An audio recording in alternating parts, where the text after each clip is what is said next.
Hey y'all, welcome back to Poplar Creek Farm. I apologize if there's any wind noise. I don't have my mic on today. My mic keeps dying on me halfway through my videos. I'm really sick of reshooting the same thing over and over again. So we're gonna go ahead and check out the garden.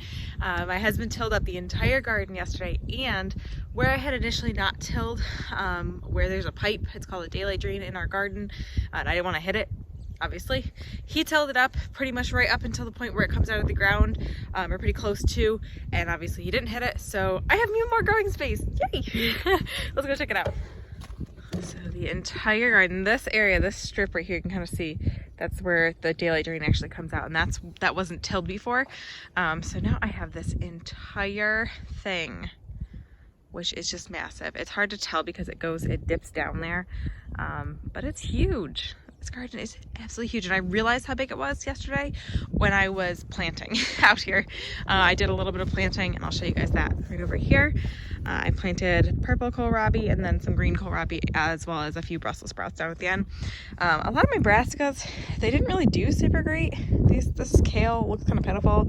I'm going to plant that out too. The soil was just really wet yesterday from my husband tilling it, and so it was really hard to scrape up into, mound up into piles because it's really dense. So actually you can see this soil is really, really thick. Like it's clumpy and it looks wet. Over there, it's more fluffy, and right here, it's more like fluffy and dry. So it's definitely a little bit different types of soil. It looks even drier over there and like fluffier. Actually walk out here and look at this soil. I mean, just look at the difference. I don't know if you can tell on camera, but it's like a huge difference. This is totally different soil over here than it was over there. So we'll see how it does, but I am so excited to have all this for planting. So like I said, yesterday I started planting my brassicas. I'm gonna finish next week. I'm gonna plant a few more probably over the weekend, and then finish more next week. Yeah, actually start seeds. I didn't want to start seeds yesterday because, again, the soil's so clumpy that I don't want the seeds to get lost in it. And the seeds that I'll be starting are like carrots, some more kohlrabi, cabbages, lettuce, things that are a little small for seeds. So I didn't really want to plant those out and have them just get lost and not germinate. I will plant out peas as well, but I've at least got it started, and it made me realize how small this row looks compared to the rest of the garden. That was like, wow, this is huge. This garden is massive. Like, maybe I'm a little crazy. It's okay. I like crazy. I also have my strawberry bed mulched pretty heavily right now because we're still getting freezing nights. Quite a bit of, we're well away, still about a month away from estimated last frost. So I just want to protect these. You can see them in there. They seem to be doing okay. Garlic is doing beautiful. It's coming up really nice. See it all throughout. I cannot wait to get all this garlic. So I'm really trying this year to dive into more of the market garden mindset. Production.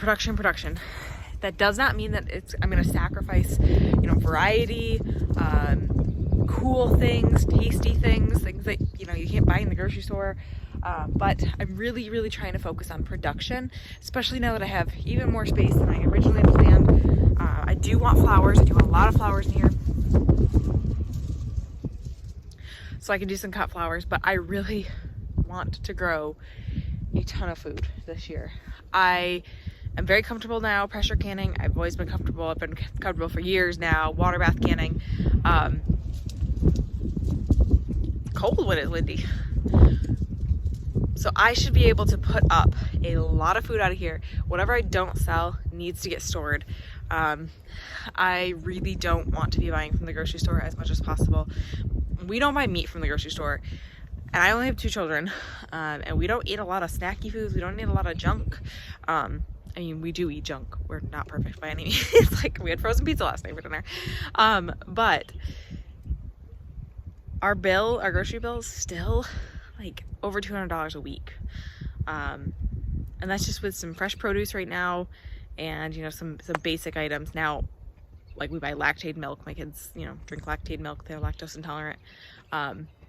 or were. I don't know that they really are anymore. I really should try it as regular milk, but so it's, you know, that's more expensive, but still $200 a week for groceries is just outrageous. So I need production in this, and I need to be able to produce. I want to be able to produce. I shouldn't say need, but I want to be able to produce large volumes of food for local families.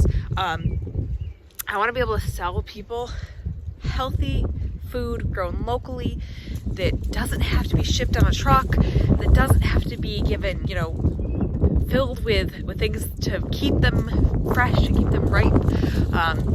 Good healthy food, local healthy food. So I really want this garden to be just massively productive this year. I have really, really high hopes, and I really think we'll be able to do it. I think this garden's going to be wonderful.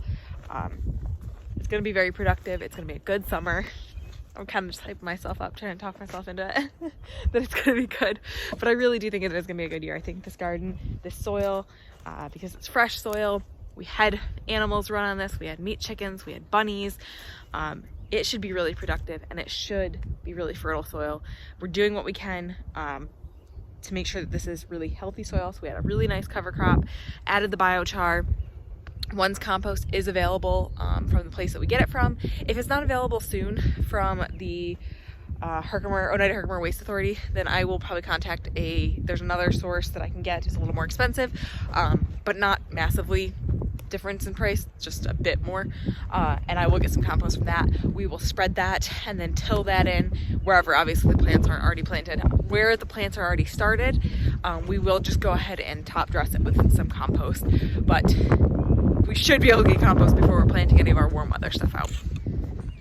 So guys, that's kind of the update on the garden space for now. I will be planting more things out in the next week or so. This wind is terrible. So I will make sure I keep you guys, I'll bring you along for any more planting that I do. Yesterday I'd done my bee video, so by the time I was planting, my camera was just about dead and my phone was just about dead. I couldn't really film anymore. But I will bring you guys along for all the other planting that we do and show you guys how we're gonna market garden this year and garden also to feed our family, hopefully for the next year.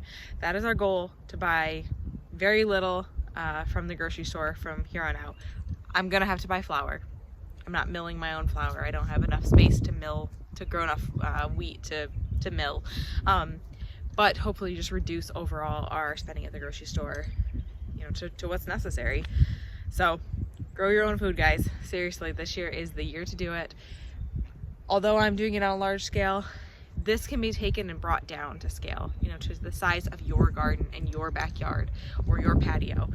It absolutely can be done, even if you're offsetting, you know, a few things from the grocery store. It's important, and I think this year's more important than ever to grow your own food.